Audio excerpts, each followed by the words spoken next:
Gracias, señora presidenta. Señorías, no voy a interpelar al ministro. Lleva un año despreciando las preguntas de la oposición, es decir, pisoteando los artículos 183 y 188 del reglamento de esta Cámara, que regulan la rendición de cuentas del Gobierno, condición imprescindible de una democracia. Al señor Bolaños, un diputado cualquiera, incluso cualquier periodista, le pregunta «¿Qué hora es, ministro?», y él contesta gutural, ultra, facha. 3 ejemplos de este año y hay docenas. Señor Bolaños, ¿qué va a hacer si los tribunales deciden que la ley de amnistía está al margen de la Constitución y el derecho europeo? Respuesta: recae sobre sus hombros la responsabilidad de representar al equipo ultra. Señor Bolaños, ¿cuál es el conflicto entre España y Cataluña? Respuesta: quiero darle la enhorabuena por imponer a su candidato ultra en Cataluña, al César lo que es del César y al ultra lo que es del ultra. Señor Bolaños, ¿por qué sigue apoyando al fiscal general del Estado? Respuesta: su tono altivo y perdonamidas nos recuerda lo importante que es ir a votar para que no gobierne gente como usted. Desde luego, mejor ser perdonavidas que perdonamuertes, excarcelando etarras antes de tiempo como este gobierno. El miércoles pasado, el ministro Bolaños directamente se mofó en la cara de una diputada de Vox que le recordó su deber de contestar. No, negaba con la cabeza y se reía. La sesión de control, reducida a ruido y furia que nada significa, o dicho en castizo, al diálogo con un besugo. La pregunta, señorías, es ¿por qué actúa así el señor Bolaños? Primero, porque en su caso contestar es delatarse. Su gestión se cuenta por fracasos. Segundo, porque se lo permiten. La presidenta de esta Cámara ha abdicado de su responsabilidad institucional, si es que alguna vez la asumió. Es una correa de transmisión del Gobierno. Y tercero, por estrategia.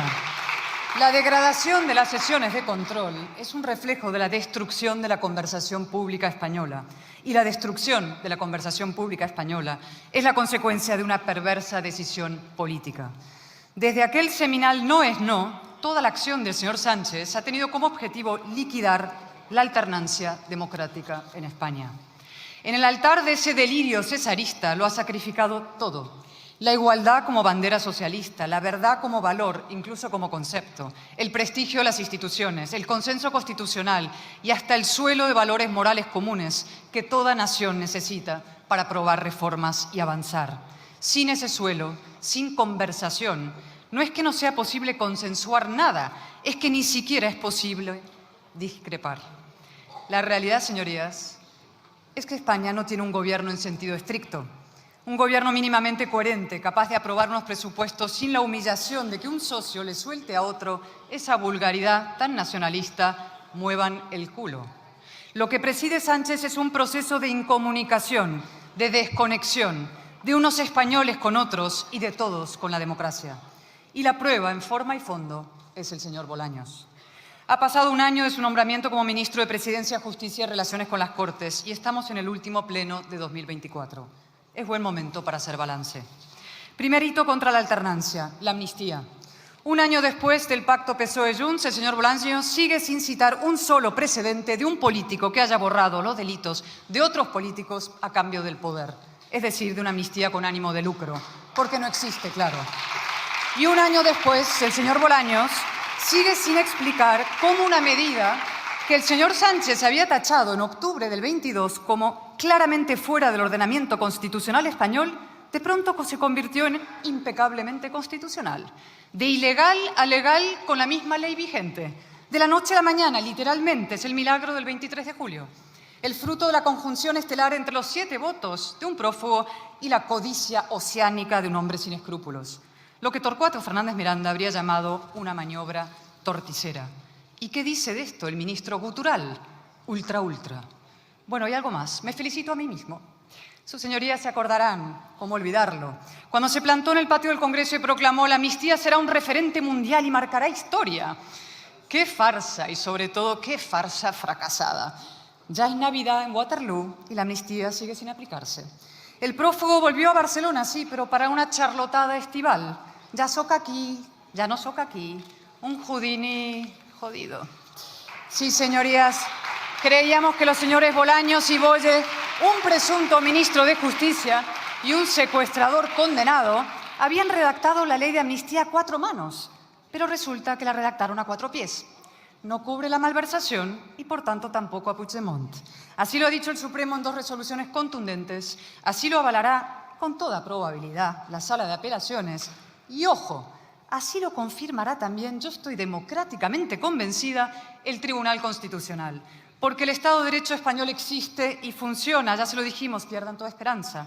Y porque el señor conde Pupido no querrá retirarse con el baldón de Boya y Bolaños en su toga. Su chapuza, salvarle a él.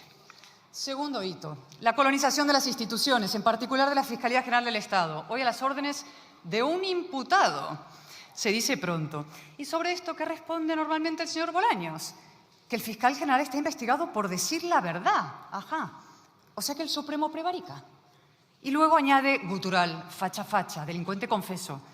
El señor Bolaños olvida que existe algo llamado presunción de inocencia, que si llama delincuente al novio de Ayuso, tendrá que llamar delincuentes a la mujer del presidente, al hermano del presidente, a la mano derecha del presidente y al propio fiscal general. Y también que él puede salir mal parado. Y es que, como ya le advertimos, todo se sabrá. De hecho, ya sabemos bastante. Sabemos que el fiscal general ordenó que se le remitan datos reservados de un particular a su cuenta personal de Google, algo estrictamente prohibido, por lo que ya debería ser inhabilitado. Sabemos que esos datos se filtraron con el objetivo de destruir a una rival del gobierno, un delito propio de un régimen totalitario. Y sabemos también que la Guardia Civil está analizando el contenido del móvil del fiscal general del 8 al 11 de marzo de 2024. Días trepidantes, días interesantes.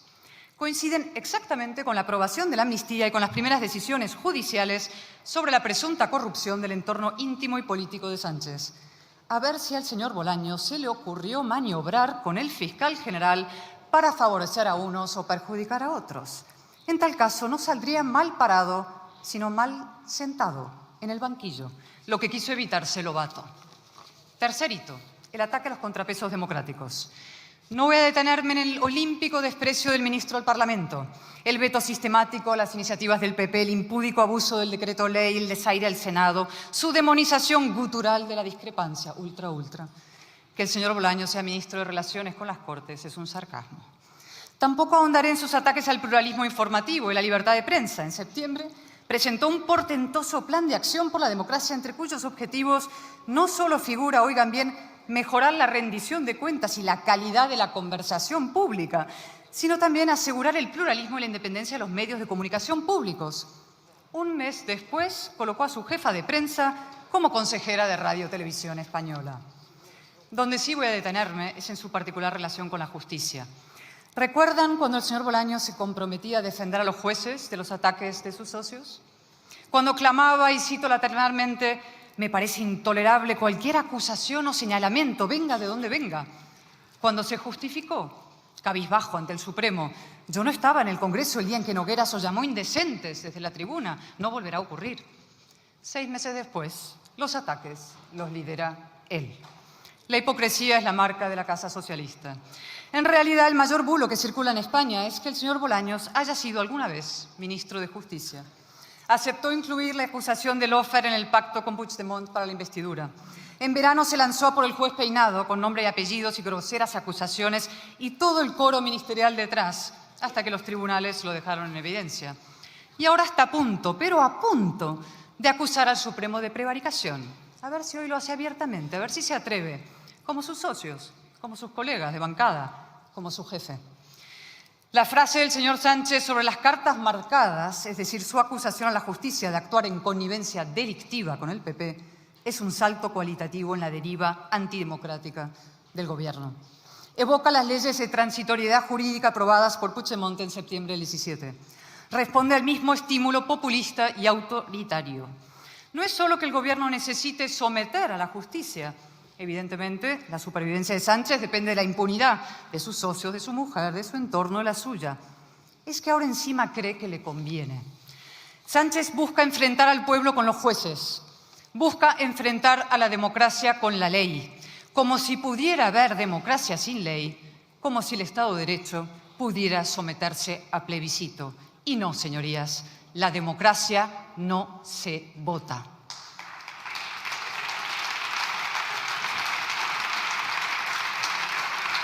¿Y el señor Bolaños? Nada, se ha quedado sin coartada. Años deslegitimando al Consejo General del Poder Judicial, insultando a sus miembros, diciendo que son peones del PP porque denuncian los ataques del gobierno. A ver cómo explica ahora el comunicado de la magistrada Perelló. ¿Dirá que los jueces no han completado la transición? Esa última genialidad salida de Moncloa la llamará gutural ultra. Cuarto y último hito, Franco. Ahora sí el ministro por fin puede gritar facha, facha, solo que ante su gutural espejo. ¿Qué sería de este gobierno sin los ultras? Sin Bildu, sin Puigdemont, sin Junqueras, sin Franco. ¿Qué sería de él sin la polarización? Como son incapaces de gobernar por adhesión, intentan gobernar por odio. Levantan muros entre españoles, juegan al divide y vencerás y reescriben la historia. Franco no fue derrotado por una izquierda heroica y valiente, sino por una vulgar flebitis y murió en la cama. La libertad no la trajo el PSOE, la trajeron los demócratas de ambos bandos. Y señaladamente 3 hombres, Adolfo Suárez, Torcuato Fernández Miranda y el rey Juan Carlos. Ellos sí que merecen 100 homenajes. Y con ellos los 7 padres de la Constitución, de los cuales 4 lo son también del Partido Popular. Fraga, claro, y Miguel Herrero, y José Pedro Pérez Llorca, y Gabriel Cisneros. Sí, somos también hijos de UCD. A estas alturas, ¿a quién pretenden engañar? Se lo diré. A sus menguantes votantes y a sus socios. Quieren mantenerlos a ellos polarizados, radicalizados, atrincherados, atrapados en un solo lado del muro, cautivos del caínismo. El populismo es el atajo de los mediocres y el frentismo una confesión de impotencia, además de una canallada. Y ahora sí, señor Bolaños, es su turno. Ya puede seguir conversando consigo mismo. Gracias. Gracias.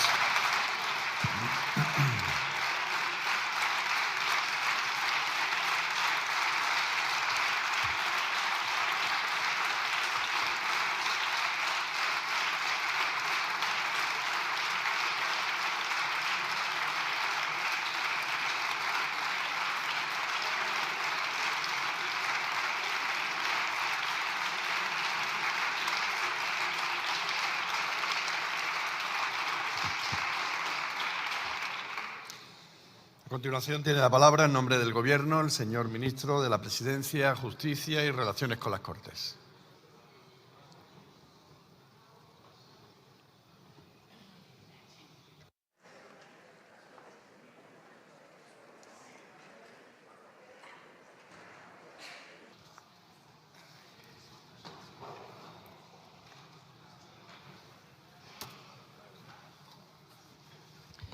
Muchas gracias, señorías. Muchas gracias, señora Álvarez de Toledo. La eché de menos la semana pasada, que no me formuló ni pregunta ni interpelación. Pensé que la tenía castigada el señor Tellado. Y, señor Tellado, si usted impide que la señora Álvarez de Toledo me pregunte, no se lo perdonaré jamás. Parafraseando a la propia Álvarez de Toledo. Mire, estoy encantado de que tengamos una interpelación y un debate usted y yo, señor Álvarez de Toledo. Me gustaría que algún día tuviéramos un debate en el que no leyera usted todo, de principio a fin. Que fuera un debate sin papeles, donde podamos confrontar ideas, confrontar modelos y no venga usted a leernos un discurso que podrá haber preparado usted o cualquiera de sus colaboradores. Pero en todo caso, encantado de haber tenido este debate. Quiero empezar poniendo en contexto, porque me parece importante, quién es Álvarez de Toledo. Creo que el diario de sesiones debe reflejarse y quiero que los ciudadanos también lo conozcan. Mire, usted es, y se lo he dicho alguna vez y hoy se lo voy a volver a repetir, usted es el rostro del bulo, historia viva del bulo. Desde el año 2004, después del atentado del 11 de marzo, hasta el año 2006, usted colaboraba con un periódico de difusión nacional, donde escribió usted 146 artículos propagando el peor bulo y el más doloroso de todos los que ha sufrido la democracia española, que es el bulo del 11M. 146 artículos, algunos de los cuales he tenido oportunidad de leerle desde mi escaño, 146 artículos propagando el bulo de ETA, de Marruecos, de las Fuerzas y Cuerpos de Seguridad del Estado, del CNI, y no reconociendo cuál fue la autoría de ese atentado. Y eso lo hizo usted del año 2004 al 2006. Por tanto, usted es historia viva del bulo. Y que el Partido Popular la mantenga como diputada, lo único que quiere decir es que el Partido Popular lleva la mentira y el bulo en el ADN. Porque si no, usted no podría ser diputada de un grupo parlamentario que no puede sentirse orgulloso de haber propagado el peor bulo, el más doloroso de la historia de nuestra democracia, que fue el del 11 de marzo. Se ve que usted, del año 2004 al 2006, propagó el bulo con eficacia. Porque ¿qué hizo en 2006 el Partido Popular? Ficharla a usted como jefa de gabinete del secretario general del Partido Popular. Es decir, primero propagó el bulo y luego se encargó desde el Partido Popular a generar el bulo. Y eso lo que hizo usted fue desde el año 2006 al año 2008 como jefa de gabinete del secretario general del Partido Popular. Insisto, propaga el bulo desde las páginas de un periódico nacional y luego genera el bulo y se intenta beneficiar del bulo y de la mentira, la peor mentira de la democracia española desde el año 6 al 8, desde Génova 13, sede nacional del bulo en nuestro país. Y usted, el rostro del bulo en la sala de máquinas de la mentira y del bulo. Se ve que usted del año 6 al año 8 tampoco lo hizo mal, porque en el 8 la premia al Partido Popular por ser protagonista en el bulo. Y la premia al Partido Popular en el año 2008 y la hace diputada en estas Cortes y en este Congreso. Pero no diputada rasa, no, fue usted portavoz adjunta del Grupo Parlamentario Popular en el año 2008. Es decir, y es la categoría que me gustaría dejar bien clara esta mañana, una persona que propaga el bulo, que miente en el momento más doloroso para nuestro país de la democracia, el Partido Popular la ficha para la sala de máquinas en Génova 13 y después la hace portavoz adjunto en el Partido Popular y en el Grupo Parlamentario Popular. Es decir, solo se explica su promoción cuando el Partido Popular es el beneficiario y el protector del peor bulo en la historia de nuestra democracia, que fue el del 11 de marzo de 2004, que usted propagó mezclando a ETA, a Marruecos, al Partido Socialista, al CNI, a la Policía Nacional y a la Guardia Civil con ese atentado terrorista yihadista. Le reto, señor Álvarez de Toledo, a que suba a esta tribuna y diga: mentí, me equivoqué y aquello que dije desde las páginas de un periódico y luego desde Génova 13 era el peor bulo de la democracia. Solo en ese momento usted podría subir a esta tribuna a hablar de bulos y de mentiras, porque es usted la cara visible de la mentira en esta Cámara.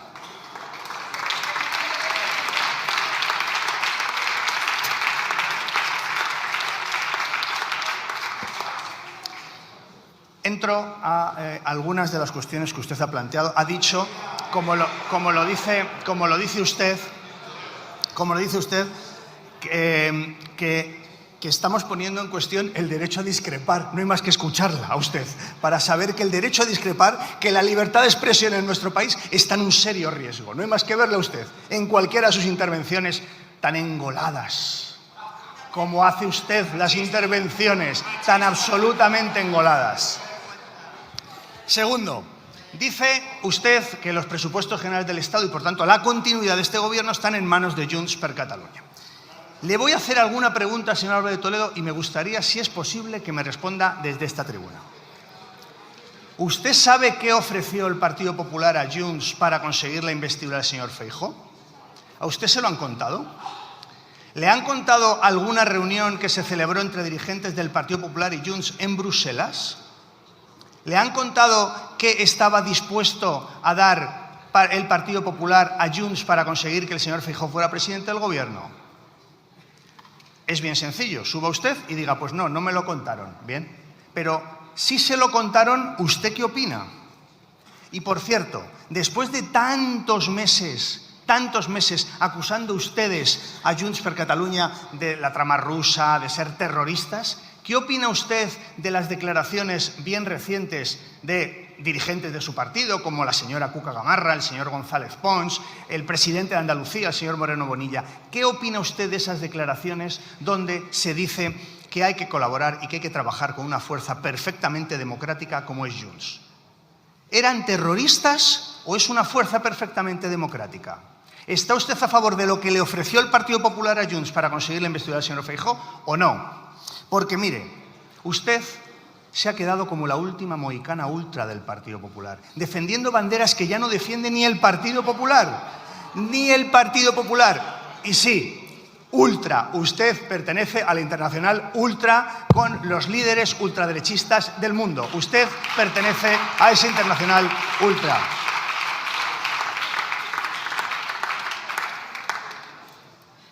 Habla usted de Cataluña y le tengo que reconocer que usted tiene mucha autoridad para hablar de Cataluña. Tuvo usted el peor resultado del Partido Popular en la historia cuando usted encabezó la candidatura del Partido Popular en Cataluña. El peor de la historia. Yo, fíjese, desde mi escaño le animaba que fuera usted candidata a la Generalitat de Cataluña en las elecciones catalanas. Finalmente lo fue otro dirigente de su partido, pero yo le animaba porque yo a usted la veo, oiga, que usted se adapta y concuerda y entiende mucho a Cataluña. Por eso fue diputado usted por Barcelona y tuvo el resultado que tuvo, el peor de la historia. Y, sin embargo, sigue hablando de Cataluña. Pues mire, estoy encantado de que hablemos de Cataluña. Mi duda es cuánto va a tardar el Partido Popular en decir que la normalización en Cataluña fue gracias a ellos. Esa es mi duda. Como ahora con el fin de ETA. El fin de ETA, por supuesto, nada que ver con el señor Rodríguez Zapatero, nada que ver con el ministro Rubalcaba, nada que ver con el Partido Socialista y su valentía en aquel momento. No, no. El fin de ETA es gracias al Partido Popular. Si es que es cuestión de tiempo, si es que el patrón del PP es siempre el mismo. ¿Cuánto van a tardar ustedes en decir que la normalización en Cataluña fue gracias al Partido Popular? Si lo van a decir, pues adelántelo, dígalo usted en esta tribuna. Gracias a mí se ha normalizado en Cataluña, que yo entiendo mucho al pueblo de Cataluña. Si es que usted ha sido diputada por Cataluña, honor que yo no he tenido nunca en mi vida. Fíjese, que hablemos de Cataluña. ¿Sabe usted que el presidente de la Generalitat de Cataluña en este momento es un socialista constitucionalista como Salvador Illa? ¿Me puede usted también desde la tribuna en su turno de réplica explicar en qué quedó aquello de que íbamos a hacer a Puigdemont presidente con los votos del PSC? ¿Cómo está esa historia, señor Álvarez de Toledo? Otra mentira más, una más, la enésima, por orden alfabético en el listín telefónico de las mentiras del Partido Popular. ¿Cómo está ese asunto? ¿No iba el PSC a apoyar al señor Puigdemont como presidente? ¿Nos lo puede usted explicar? También agradeceré sus disculpas, porque esa mentira la repitió usted con bastante frecuencia. Bueno, pues la realidad es que hoy en Cataluña hay normalización política, social e institucional, que hoy las fuerzas políticas catalanas hacen política dentro de la ley y dentro de la Constitución. Y eso es consecuencia de una política valiente, inteligente, con mucha altura de miras de este gobierno. Y es también consecuencia de la Ley Orgánica de Amnistía para la Normalización Política, Social e Institucional de Cataluña. Una ley que harán suya y que dirán que fue gracias a ustedes que consiguieron la normalización en Cataluña. Y luego usted siempre, Europa lo parará. En concreto, ¿qué órgano de Europa? ¿La Comisión de Venecia, señor Álvarez de Toledo? La Comisión de Venecia que dijo que en Europa hay 54 países dentro del Consejo de Europa y que los 54 tienen leyes de amnistía. La Comisión de Venecia que dijo que hay 12 de esos países que no tienen previsión constitucional, como España, y que también tienen leyes de amnistía. La Comisión de Venecia que dijo que la amnistía tenía una finalidad lícita y que por tanto no afectaba al principio de igualdad. O la Comisión de Venecia que dijo que no se afectaba a la separación de poderes porque los jueces y magistrados tenían la última palabra para aplicar la ley de amnistía. Pues, señor Álvarez de Toledo, usted me dirá qué órgano europeo va a parar, como lo diría usted, parará, la Comisión Europea lo parará. Pues dígame qué órgano. Si no es la Comisión de Venecia, ¿cuál va a ser en su opinión? ¿El jurado de Eurovisión? ¿Me puede usted decir en concreto qué órgano europeo va a parar la normalización de Cataluña? Que heredamos una situación en 2018 en Cataluña que era lamentable. Le voy a decir por qué. Por la gestión incompetente del Partido Popular, entre otras causas. Entre otras causas. Y este gobierno, con inteligencia, con valentía, con ambición y con altura de miras, ha conseguido la normalización de Cataluña. Por tanto, señor Álvarez de Toledo, gracias por hablar de Cataluña desde esta tribuna. Los españoles saben muy bien quién fue incapaz de gestionar e incendió Cataluña y quiénes hemos sido capaces.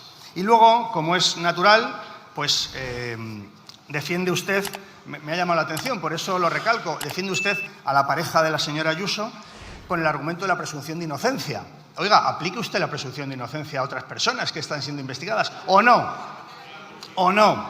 Porque yo aplico y respeto la presunción de inocencia en todo caso, pero le voy a decir una diferencia entre la pareja de la señora Ayuso y otras personas que están siendo investigadas. La diferencia es que la pareja de la señora Ayuso ha reconocido haber cometido 2 delitos y las otras personas no hay nada de nada. Esa es una diferencia bastante sustancial, señor Álvarez de Toledo, bastante sustancial. Señoría, debe ir finalizando, por favor. Sí, para alegría de la señora Álvarez de Toledo, termino ya. Gracias por su interpelación. Le ruego al señor Tellado que me pregunte con mayor frecuencia. Señor Álvarez de Toledo, cada vez que usted abre la boca, se demuestra que el Partido Popular lleva la mentira y el bulo en el ADN, porque si no usted no podría ser ni diputada en esta Cámara. Gracias. Gracias.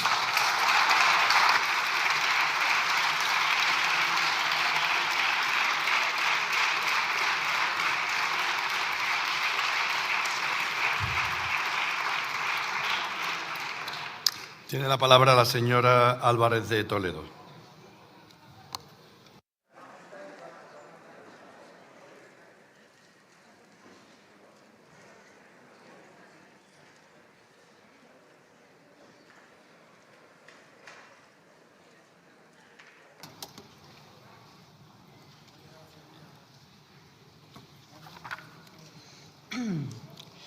El señor Bolaños ha salido hoy por bulerías.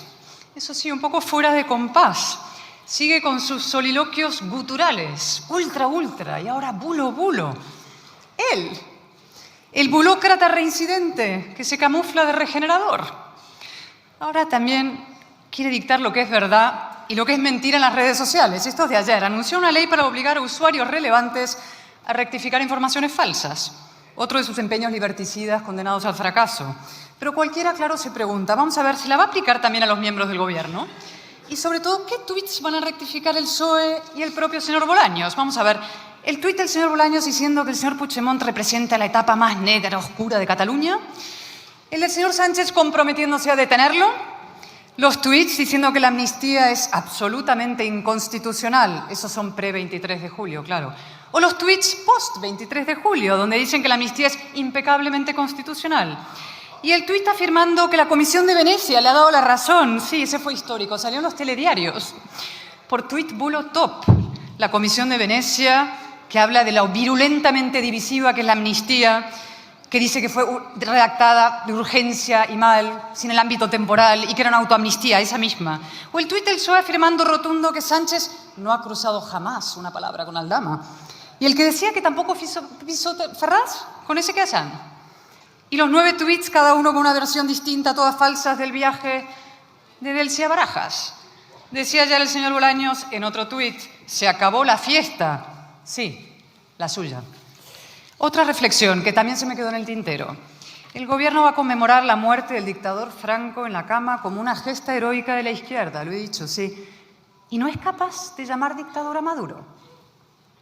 No digo ya que reconozcan la victoria de las fuerzas democráticas, que lo llamen dictador, a un criminal que está reprimiendo salvajemente a su pueblo, que tortura a niños y a mujeres embarazadas, según denuncian la ONU y Amnistía Internacional, que tiene 1.900 presos políticos, 16 de ellos españoles. ¿En serio, señorías? Duros, como decimos siempre, implacables con los dictadores muertos, blanditos con los dictadores vivos. Y el peor de todos, el señor Zapatero. Lo pasean por el Congreso Federal del Partido Socialista. No solo eso, lo mandan de emisario a Suiza a ver si engaña más y mejor a Puigdemont. Un derecho a decidir por aquí, una confederación por allá. Preguntado por la brutal represión en Venezuela, contestó, es que Maduro ha ganado muchas elecciones y pretenden darnos lecciones morales contra las dictaduras. Qué colosal cinismo y qué infinita vergüenza. Y ya para acabar, un último mensaje. A los españoles que quieren serlo, es decir, a la inmensa mayoría. La transición fue sobre todo una conversación entre los distintos. Esa conversación fue posible gracias a la inteligencia y a la buena voluntad. Sin estudio, sin conocimiento, sin rigor, sin respeto a la palabra y a los hechos, sin un pensamiento profundo, sin una visión de largo plazo, la política se envilece y la democracia caduca. Sin inteligencia no hay acuerdo, solo el enfrentamiento gutural y sectario que nuestra Constitución derogó. El Gobierno ha hecho lo imposible por socavar el suelo de valores que nos unen. Ha sustituido la buena voluntad de los constituyentes por una mala fe destituyente. Y, sin embargo, el suelo español sigue firme. La inmensa mayoría de los españoles coincidimos en lo esencial, la libertad, la igualdad, la nación, y también en que hay una serie de cosas que no se hacen.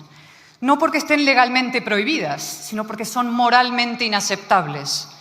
No se borran los delitos de otros políticos a cambio del poder. No se mantiene a un fiscal general imputado por intentar destruir a una rival. No se ataca, calumnia y hostiga a un juez por investigar a tu mujer. No se le dice a un compatriota sepultado por el lodo, a otro español, si quiere más recursos, que los pida. Y no se pacta con un partido que justifica el coche bomba y el tiro en la nuca. Y aquí un inciso. ¿Se imaginan ustedes, por un instante, señorías, que en esta Cámara hubiera un partido que justificase el haber matado judíos? ¿A qué no? Entonces, ¿por qué les parece normal y hasta democráticamente saludable que haya aquí un partido que considerase justificado secuestrar y matar españoles? Eso es Bildu, heredero del odio que el Gobierno blanquea y agita. Y sin embargo, señorías, hay esperanza. La inmensa mayoría de los españoles no nos odiamos como los socios del Gobierno a España, ni como el Gobierno a la mitad de España, ese gutural ultra. Y cualquiera que sienta esa tentación deberá recordar las palabras del gran Torcuato Fernández Miranda. Un día le preguntaron cómo había sido posible la transición. Hizo una pausa, reflexionó un instante y contestó, con el corazón sujeto y en su sitio. Es lo que distingue a un guionista de la reconciliación de un tramoyista de la discordia. Gracias.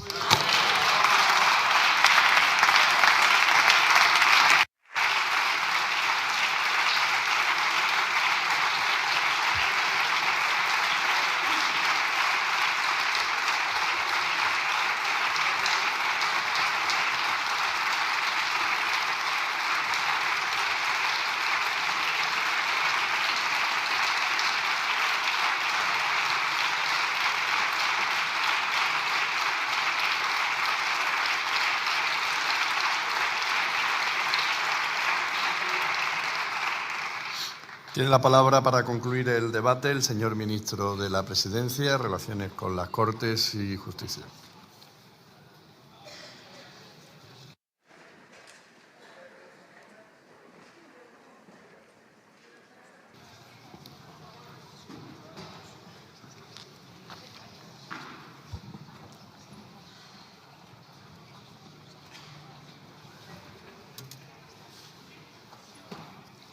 Muchas gracias, señor presidente. No hay manera, señor Álvarez de Toledo, de mantener un debate. Usted sube aquí, incluso en la réplica, y nos lee lo que tenía preparado. Oiga, esto es un parlamento y ese prefijo pues quiere decir que hay que hablar y hay que improvisar y hay que decir algo que no traiga uno escrito de casa, señor Álvarez de Toledo. Yo intento adaptarme a lo que usted dice y así lo voy a hacer, pero, en fin, para el siguiente debate, si quiere usted, sin papeles, usted y yo. Esa es la propuesta que le hago. Mire, tiene usted una opinión crítica con la ley reguladora del derecho a la rectificación que ayer aprobó el Consejo de Ministros en primera vuelta. No nos puede sorprender, o con la verdad o con el bulo. ¿Dónde está usted? Pues con el bulo, como desde el año 2004, propagando que el 11M era obra de ETA, de Marruecos, del CNI, de la Policía Nacional y de la Guardia Civil. Eso lo dijo usted durante 2 años, fue premiada por el Partido Popular y, por tanto, una ley que pretende acabar con los bulos, pues ¿usted dónde está? Con los bulos. No hay, es un silogismo, no hay mucha duda en ese tema. Habla usted de la Comisión de Venecia. Da unos argumentos absolutamente menores, que eran un obiter dicta del informe que nada tenían que ver con lo que concluía, pero se le ha olvidado a usted, y creo que es interesante que hablemos de ello, del informe del Estado de Derecho de la Comisión Europea del año pasado, de julio del año 23. ¿Sabe usted cuántos reproches, cuántas críticas, cuántas observaciones, cuántas enmiendas tenía el informe del Estado de Derecho de la Comisión Europea a la ley de amnistía? Se lo voy a decir, 0, ninguna. Ninguna. Por tanto, señor Álvarez de Toledo, cuando se engole usted y diga que Europa acabará con la amnistía, recuerde que es mentira, que es falso, que es un bulo, que es la historia de su vida, pero también en esto está usted mintiendo. Porque ni la Comisión de Venecia ni la Comisión Europea han puesto problema a la aplicación y a la aprobación de la ley de amnistía. Tampoco le gusta a usted que se vaya a conmemorar que en España hace 50 años murió un dictador, un criminal, un ladrón, y que desde hace 50 años en España podemos vivir con libertad. Le voy a dar una mala noticia, porque ha habido parte de su intervención en la que coincidimos, señor Álvarez de Toledo. Coincidimos. Coincidimos en tener una opinión muy positiva de la transición española. Coincidimos en que fue una transición modélica, con personas como Torcuato Fernández Miranda, al que usted ha mencionado, Adolfo Suárez, pero también Felipe González, y también, por ejemplo, Santiago Carrillo y otros muchos. Porque hubo mucha gente que no era famosa, que no eran dirigentes, que lucharon por la libertad. Hubo mucha gente que no fueron dirigentes políticos, que lucharon por la libertad y por la democracia en este país cuando todavía el dictador estaba vivo. Muchos militantes socialistas, escúchelo bien, muchos militantes socialistas lucharon por la democracia en este país con el dictador vivo y pagaron con la cárcel y a veces con su vida luchar porque hoy España sea una democracia. Esa es la historia del Partido Socialista y es la historia de mi partido. Y por supuesto que la transición fue un gran acuerdo entre diferentes. ¿Me va usted a respetar, me va usted a perdonar un ataque de falta de humildad? Pero ¿cuántos acuerdos entre diferentes ha conseguido usted? ¿Le digo yo los que consigo a diario? Claro, es que usted habla de la transición, que efectivamente fue un acuerdo entre diferentes, entre muy diferentes. Piense que estaban los que habían encarcelado, los que habían fusilado y estaban las víctimas. Y se llegó a un acuerdo. Imagínese la dificultad de aquello. Bueno, yo sigo pensando que España se construye con acuerdos entre diferentes. Y lo hago todos los días en mi condición de ministro de Relaciones con las Cortes. Y por eso le pregunto, tendremos más debates, el señor Tellado no la castigará. Dígame cuántos acuerdos entre diferentes ha conseguido usted. Pero es que es más, para conseguir esos acuerdos hay que respetar al diferente. ¿Respeta usted a los grupos parlamentarios que formamos esta Cámara? ¿Respeta usted al Partido Socialista Obrero Español, que es la primera fuerza política en la historia de la democracia en este país? ¿Nos respeta usted? Porque es lo mínimo para poder lograr un acuerdo entre personas que son distintos. Y por tanto, yo también termino como usted con una esperanza.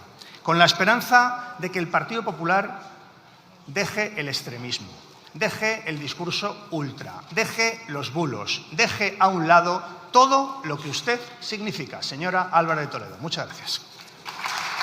Muchas gracias.